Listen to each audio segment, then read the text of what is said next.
আমি নেশা করেছি যে এত নেশা করেছি, নেশা করার ঘোরে আমি বারবার খালি আমার এক্সরে টানতেছি, বারবার খালি আমার এক্সরে টানতে আছে। কারণ আমার এক্স এর নাম না নিলে যে আমার মুখে ভাত আসবে না।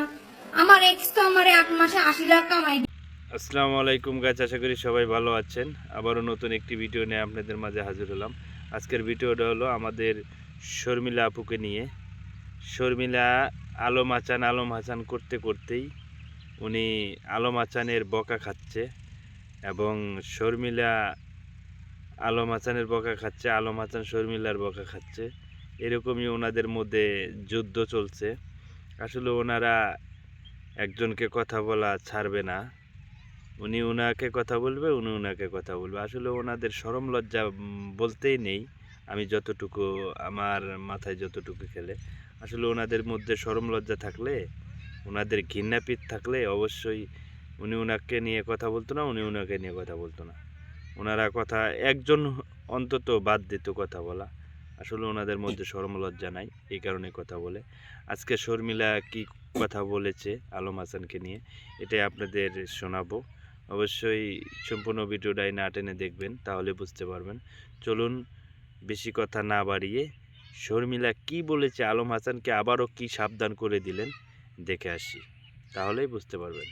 করেছি নেশা করার ঘোরে আমি বারবার খালি আমার এক্সরে টানতেছি, বারবার খালি আমার এক্সরে টানতে আছে। কারণ আমার এক্স এর নাম না নিলে যে আমার মুখে ভাত আসবে না। আমার এক্স তো আমার 8 মাসে 80 লাখ কামাই দিয়ে গেছে। এখন তো আমার ভবিষ্যতে আরো টাকা কামাইতে হবে, বিজনেস করে, বউ বিজনেস করে কামাতে হবে না। সেই জন্যই হচ্ছে কি কন্ট্রোভার্সি করা, ঠিক আছে নি? এখন কন্ট্রোভার্সির মূল উদ্দেশ্য কি? কার জন্য কন্ট্রোভার্সি হয়েছে? কারোর উপরে তো দোষটা চাপাই দেওয়া লাগবে না নে। এখন কারে দোষ দিব? দোষ দেওয়ার তো মানুষ খুঁজে পাচ্ছি না। যদি কারো দোষ দিতে না পারি তাহলে তো সব দোষ আমার ঘরেই উঠে যাবে। সেই জন্যই ঘুরে ফিরে আমি আমার এক্স এর গোয়াই চাটন দিই, ঘুরে ফিরে আমার এক্স কেই টানতে আসি, এক্স কে দিয়ে ভিউ বিজনেস করতে আসি, ঠিক আছে নি? লজ্জা ছাড়া মানুষ জন্মের পরে মানুষের ভিতরে আল্লাহ ন্যূনতম লজ্জা বোধ দিয়ে দেয়। এত লজ্জা ছাড়া মানুষ, মানে আমি লজ্জা ছাড়া মানুষের কাছ থেকে গেছি, ঠিক আছে নি? মানে দুইজন এক কোয়ালিটির। একজনের গোয়া চাটন না দিলে তাদের পেটে তো ভাত আসবে না। 8 মাস কামাই দিয়ে এসেছি, 8 মাসে 80 লাখ কামাই দিয়ে এসেছি। এখন তো আমার নাম দিলেই তো তাদের আরো টাকা ইনকাম হবে, কন্ট্রোভার্সি হবে। নিজের দোষে সংসার যায়, দোষ দেয় আরেকজনের। চরিত্রহীন কোনখানের, দুটোটাই চরিত্রহীন না। ফাজিল লম্পট বেয়াদব কোথাকারে।